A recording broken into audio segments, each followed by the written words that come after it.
Bonjour cher ami, j'espère que tu vas bien. Quant à moi, tout va super bien. Ici aujourd'hui dans cette vidéo, je vais vous montrer c'est quoi une crypto-monnaie. Ensuite, nous allons donner les raisons pour lesquelles la crypto-monnaie a été créée.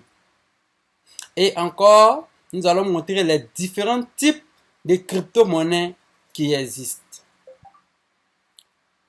Ok, ici, pour tous ceux qui ne sont pas encore abonnés, abonnez-vous à la page et activez la cloche de notification afin de ne pas louper les prochaines vidéos.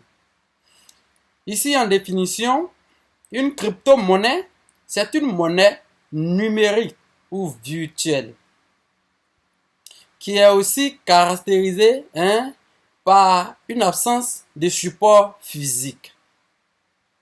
Ici, d'autres personnes peuvent vous dire que la crypto-monnaie, c'est une monnaie qui s'échange uniquement que sur Internet et entre deux personnes sans intermédiaire. C'est aussi vrai parce que la crypto-monnaie, il n'y a pas de banque qui contrôle, ni de gouvernement qui contrôle la crypto-monnaie. C'est une monnaie qui est décentralisée. Est-ce que vous comprenez les thèmes? C'est un thème cryptographique qu'on parle. Ok, donc suivez la vidéo. Ici, il faut dire que la crypto-monnaie s'effectue entre deux personnes. Ici, nous, on va parler de pair à pair. C'est-à-dire, ton ami a besoin d'une crypto-monnaie où toi tu disposes. Vous allez faire l'échange. Est-ce que vous voyez? Ici, la crypto-monnaie, on peut prendre ça pour faire des achats dans des magasins, même en ligne, puisque la monnaie elle-même se effectue en ligne. Ok. Mais d'autres me posent la question, pourquoi cette monnaie a été créée? Pour votre information, ceux qui ne le savent pas, en 2008, il y a une crise économique qui a frappé, je peux dire, la Terre. Et cette crise a fait perdre beaucoup d'argent aux milliardaires, aux millionnaires. Ceux qui avaient leur argent en banque ont perdu beaucoup d'argent puisqu'il y a des banques qui ont fermé leurs portes.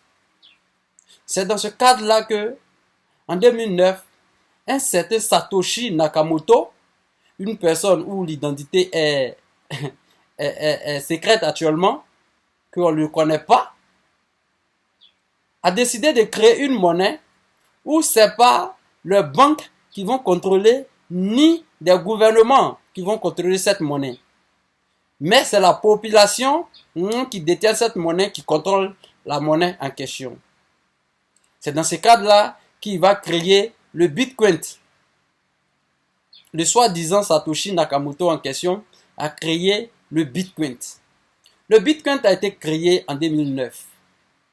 Et sa valeur était de 0,001 $. Ça équivaut à 6 francs CFA, je pense bien. Donc, premièrement, ici, les raisons qui ont poussé ce monsieur à créer la monnaie, c'est de résoudre un problème qui existe déjà sur le marché. La seconde, c'est de ne plus dépendre des systèmes bancaires. Et la troisième raison, c'est de gagner de l'argent. La chose la plus importante dedans, c'est ça qui est là, c'est de gagner de l'argent avec la crypto-monnaie. Ok? Dans les trois cas, la création de la crypto-monnaie reste toujours importante.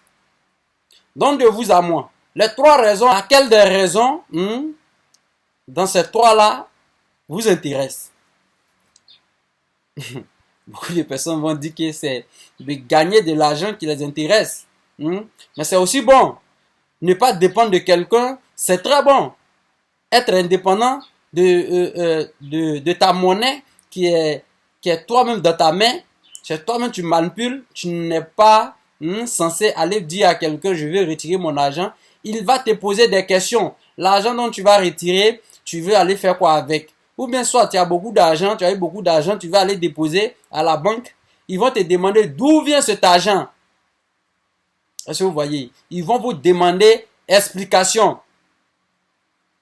Donc, les trois raisons là sont très importantes pour la création de la monnaie électronique ou virtuelle ou numérique.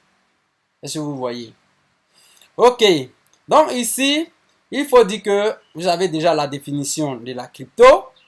Vous avez les raisons pour lesquelles la crypto a été créée. Restez connectés parce que les bonnes choses sont derrière. Ça vient. Ici, il existe deux types de crypto-monnaies. Et les deux types de crypto-monnaies sont... Les premières crypto-monnaies sont des coins. On les appelle les coins. Les coins sont des crypto-monnaies qui ont eux-mêmes leurs propres blockchains. Le mot blockchain, je sais que c'est un peu nouveau pour vous, les débutants. La blockchain, on peut définir en termes terre à terre que c'est un grand livre qui permet d'enregistrer toutes les transactions qui s'effectuent. Est-ce que vous voyez? Qu'on ne peut pas modifier. Que aucun hacker au monde peut se mettre dedans pour modifier cette transaction, pour envoyer ça à quelqu'un d'autre. Dès que c'est lancé, personne ne peut l'annuler. C'est ça la blockchain. Et il faut dire que la blockchain, on peut enregistrer même les diplômes, les photos, tout ce que vous avez, vous pouvez l'enregistrer sur la blockchain. Ok, ça serait dans une autre vidéo. Je vais décortiquer la blockchain. Donc, les coins sont des monnaies qui ont eux-mêmes leur propre blockchain. Ensuite, il y a des tokens. Tokens ou les jetons. Les tokens sont des monnaies aussi qui n'ont pas eux-mêmes leur propre blockchain, qui sont basées sur la blockchain des coins. C'est-à-dire c'est à travers la blockchain des coins que les tokens effectuent les transactions. J'espère que vous avez compris la différence entre les coins et les tokens. Encore, vous savez pourquoi la crypto-monnaie a été créée. Et ce que je voudrais ajouter, restez connectés. La première crypto-monnaie qui a été créée s'appelle le Bitcoin. Le Bitcoin a été créé en 2009. Donc, de 2009 jusqu'en 2022, aujourd'hui, le Bitcoin fait environ 13 ans d'existence. Est-ce que vous voyez? Donc, 13 ans d'existence, ça a commencé avec un prix de 0,001. Et actuellement, à l'heure de la vidéo, nous sommes à 30 000 $. Donc, pour tous ceux qui veulent comprendre certaines choses sur le Bitcoin, vous pouvez me laisser en commentaire afin de pouvoir vous répondre dans les autres vidéos à suivre. Pour ceux qui ne sont pas abonnés à la page, abonnez-vous et activez la cloche de notification afin de pouvoir être parmi les premières personnes à regarder les vidéos à venir. Merci